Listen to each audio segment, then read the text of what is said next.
Perkenalkan, nama saya Dimas Subiansa. Saya di sini akan menjelaskan tentang pengertian ilmu balaghah. Balaghah menurut bahasa artinya al-wusula wal intihau, yang artinya sampai. Menurut istilah ada dua bagian, yaitu yang pertama balaghatul kalam, yaitu mutabaqatul kalami limuqtadal hali ma'al fasolatihi, yang artinya kesesuaian ungkapan dengan tuntutan keadaan disertai ketetapan redaksinya. Yang selanjutnya ada balaghatul mutakalim, yaitu kemampuan pembicara menyampaikan ungkapan yang mempunyai balaghatul kalam.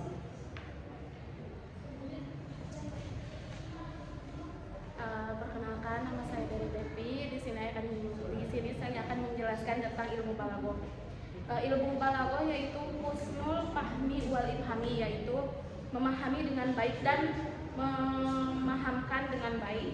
Ilmu balaghah itu sendiri dibagi menjadi tiga, yaitu ilmu ma'ani, yang kedua ilmu bayan, yang ketiga ilmu badi.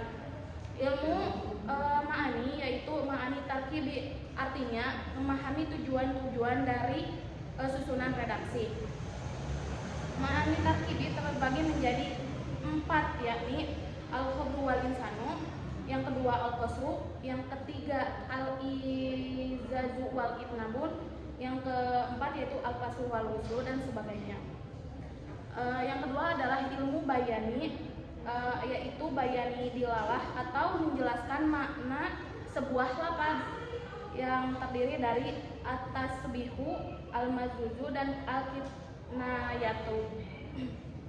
Yang selanjutnya adalah ilmu badi. Ilmu badi sendiri yaitu badi uslubi, yang artinya pindahan gaya bahasa. Badi uslubi terbagi menjadi dua, yaitu al-muhasinatul ma'nawiyatu, yang kedua muhasinatul lafdiyatu. Catatan di dalam kitab dikatakan bahwa al-jauharu al-maknun dan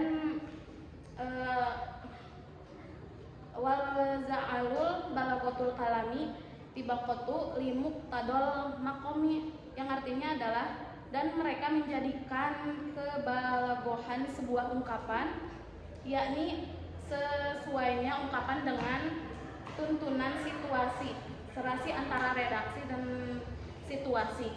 Sekian. Baik, di sini saya Muhammad Samsul Huda akan menjelaskan pengertian ilmu ma'ani. Ilmu ma'ani adalah salah satu cabang ilmu balaghah yang mempelajari tentang ungkapan yang sesuai dengan tuntutannya, dengan tuntutan keadaan.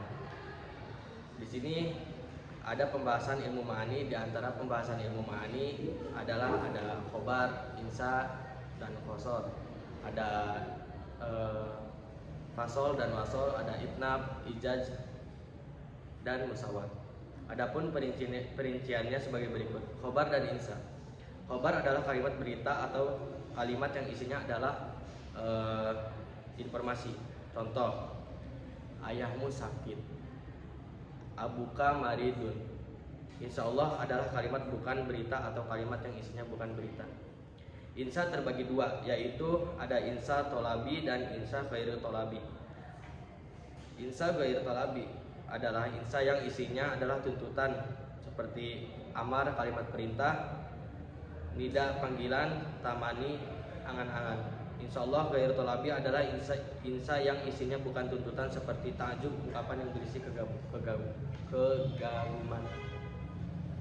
Baik, cukup sekian yang dapat saya sampaikan. Selanjutnya disampaikan oleh Aul. Nama saya Udia Asmiatul Huda. Saya akan melanjutkan dari pembagian ilmu ma'ani, yaitu ada qasar. Qasar yaitu ungkapan yang isinya adalah pengkhususan. Sebagai contohnya, innama ana tolibun. Sesungguhnya saya adalah seorang pelajar. Kalimat tersebut termasuk ke dalam kalimat qasar, yakni ke dalam pengkhususan. Kemudian ada fasal dan wasal.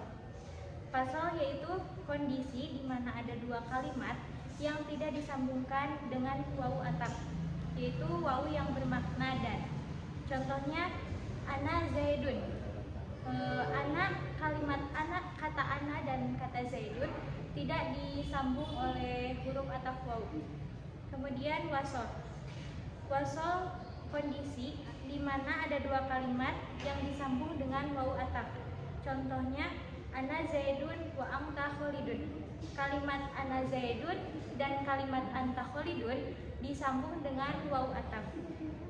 Kemudian ada ijaz, itnab, dan musawat. Ijaz sendiri yaitu ungkapan singkat, itnab ungkapan yang panjang, musawat yaitu ungkapan yang standar. Contoh musawat yaitu hada kolamun. Contoh ijaz yaitu kolamun, dan contoh itnab hada kolamun jadidun. Sekian.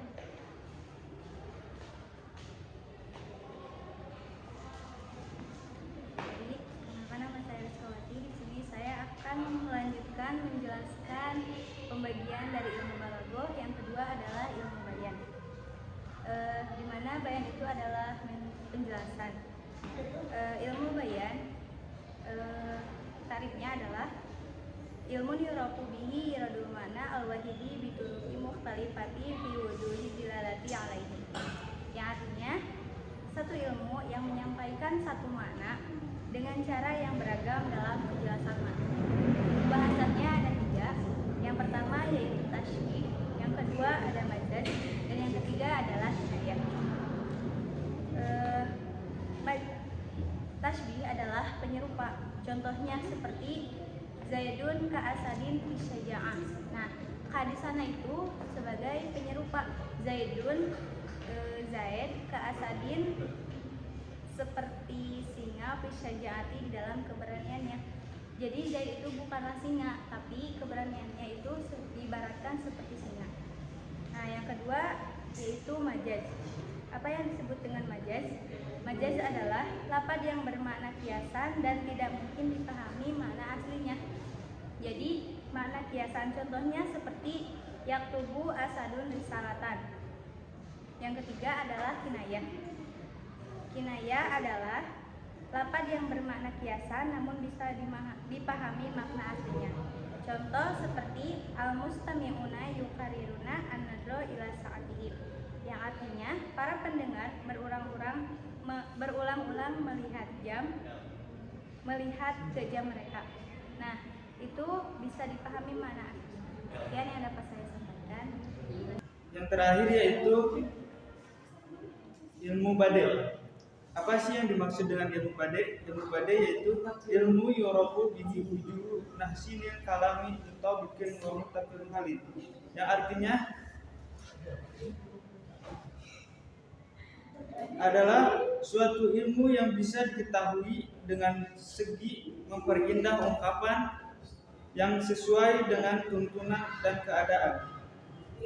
Dan pembahasannya ada dua. Yang pertama tibakun, yang kedua hinasud. Apa yang dimaksud tibakun? Yang tibakun yaitu al-musinatul mutabikun bi tibakun, yang artinya hal-hal yang memperindah makna di antaranya. Ada dua lafaz yang bertentangan dengan secara makna dalam suatu ungkapan. Contohnya seperti tasubu aidon wa hum nukun, yang artinya kamu menduga mereka bangun padahal mereka tidur.